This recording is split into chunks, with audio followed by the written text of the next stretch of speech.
project is progressing really well. It's well underway now. So we've got hundreds and hundreds of fish made primarily in our studio, from our studio in North Shields. And now we're here in Berwick, and it's a real milestone to be here to work with the staff and members of the public and the community to meet everybody, tell them more about the project, and this is where they get the chance to make their own fish.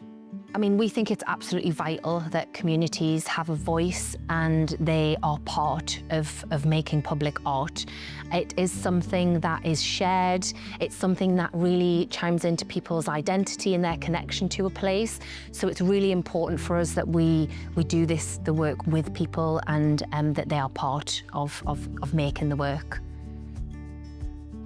It's a really big thing to be able to put like your mark in the new hospital as well, and have it like, it's like having a little piece of you in the hospital. I think it's nice. Because it's all part of the NHS recycled plastic, it's like you're bringing all our work together to make something really pretty. I wanted to come along today to bring the grandchildren and be part of this wonderful installation that's going to be in the entrance to the new hospital. I think artwork's lovely for the hospital because it'll make this lovely, colourful, bright environment, take your mind off the fact that here we are in a hospital. And the salmon that we are making today is very good for the town of Berwick, you know, it deals with Berwick, and look up to that as an atrium and think, wow, how many people from the town of Berwick have made these, and makes us feel part of it.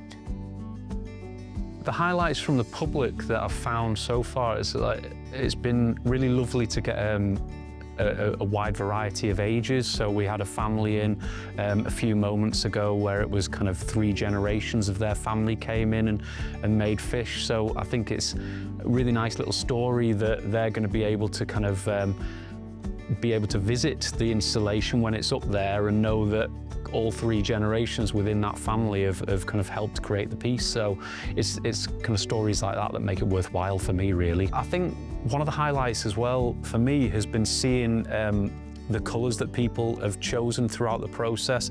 It really gives an insight into kind of what their interests are. So we've had a lot of kind of colours of fish that have been reflective of the football teams that people support, or the favourite colours that they wear. And because of the nature of the process, where our fish that we're creating within the studio, by the very nature of how many we need to produce, are quite standardised in that regard, having the kind of the wide colour palette that the community are producing for us will offer a lot more kind of variation within the finished installation itself. The next stage of the project is really us finalising making the fish, and then it will be finalising the design on how that's going to hang in the space, so it will look really, really beautiful and effective. The map of the installation is going to follow the River Tweed, so it's really just finalising that sort of system, and then we're all set for installation, really looking forward to that.